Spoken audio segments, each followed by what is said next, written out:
King Kylie. King Kylie. King Kylie. King Kylie. What actually made this era so memorable in terms of pop culture was Kylie having this intangible coolness factor that she simply does not have anymore. Some would just say it's a cheap, pale comparison to what 2016 King Kylie was.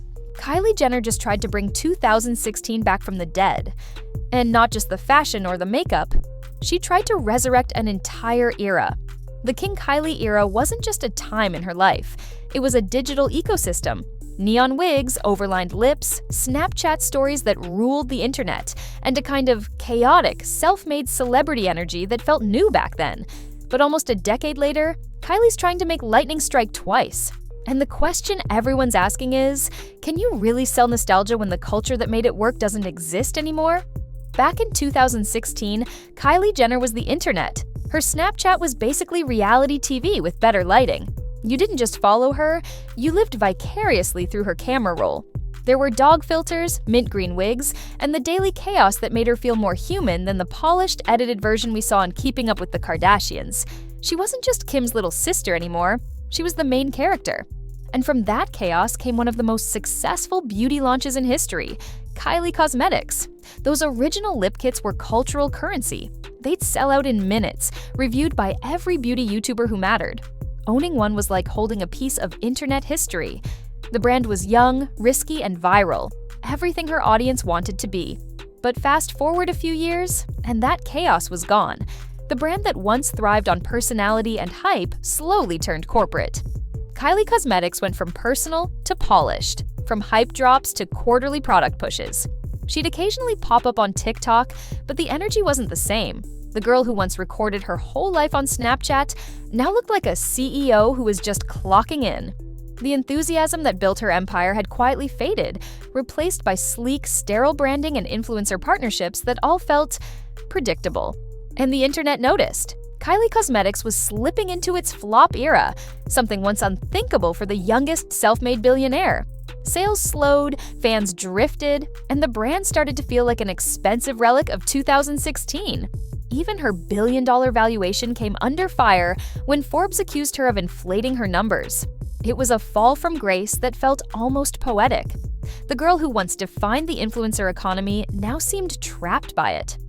So, what do you do when your empire starts to lose relevance?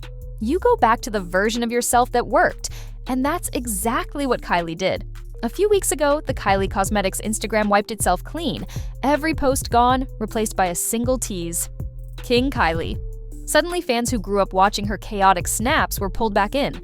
She wasn't just rebranding, she was resurrecting. To mark 10 years of Kylie Cosmetics, she launched the King Kylie collection, a limited edition line built on pure nostalgia. The OG lip kit shades, a palette named after her 2016 aesthetic. Even the campaign visuals looked like old Snapchat filters brought to life. And in true Kylie fashion, she didn't stop there. She revived her infamous 2016 gloss commercial, the one that had fans speculating she was secretly singing. This time, she did sing. She recorded a track called Fourth Strike with Terror Jr., the same group behind the rumor. She said she didn't want regrets, that turning 28 had pushed her to try something new. It was a rare glimpse of vulnerability, wrapped in a perfectly curated marketing rollout. For a brief moment, it worked. Fans were losing it over the nostalgia. Old edits resurfaced. People who hadn't cared about Kylie in years were suddenly reminiscing about their Tumblr era. The dog filters, the wigs, the lip kits. The marketing was undeniably smart. Nostalgia sells, and Kylie knows how to package a feeling. But nostalgia is fragile. And as the hype grew, so did the backlash. People started to notice how different this revival felt. The makeup looked softer, cleaner, more clean girl than King Kylie. The aesthetic that once defined rebellion now looked sanitized, filtered for a generation that values subtlety over spectacle. Fans accused her of doing the bare minimum, calling the revival a cash grab and a diluted imitation of the original chaos. Others argued it was impossible to bring King Kylie back without crossing lines that 2025 simply wouldn't tolerate. Because here's the truth, that original era wasn't just about lip kits and wigs. It was built on a cultural aesthetic that walked a very fine line. The tanned skin, the braids, the slang, the King Kylie look was heavily influenced by Black culture. In 2016, it was praised as edgy. In 2025, it reads differently. What once made her cool now makes her cautious. That's the paradox of this revival. Kylie wants to reclaim the aesthetic that made her famous, but she can't fully commit to it. She can't bring back the King Kylie attitude without reopening conversations about cultural appropriation that the internet has long since moved past. So what we get instead is a safer version of that era. Same name, same nostalgia, none of the danger. The problem is, that danger was the whole point. King Kylie worked because it was chaotic, unfiltered, unpredictable. It was born in a time before every influencer became a brand, before everything was a campaign. Now, Kylie's revival feels like the exact opposite, a marketing plan disguised as a memory. Even her song Fourth Strike, which should have been a bold, unexpected pivot, felt more like a press release than a passion project. Some listeners appreciated the callback, but others saw it for what it was. A way to sell products, not a creative reinvention. And when she released merch that was literally just a white t-shirt with her name printed on it, fans started calling the whole rollout lazy and basic. Still, it sold out. Because Kylie knows her audience. Nostalgia is powerful, and people will always pay to relive their favorite versions of the past, even if it's just for a few minutes on Instagram. But here's where it gets complicated. Can a brand survive on nostalgia alone? Kylie's fanbase from 2016 has grown up. The people who once idolized her Snapchat story are now in their late 20s, juggling jobs and bills. They're nostalgic, but not necessarily loyal. And Gen Z, the demographic she needs now, doesn't have the same attachment to King Kylie.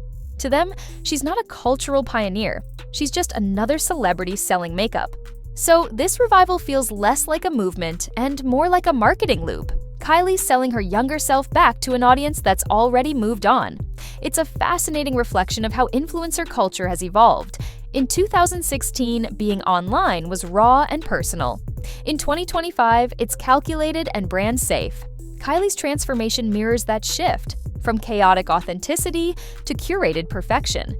And that's why this comeback feels hollow. The internet has changed, and so has she.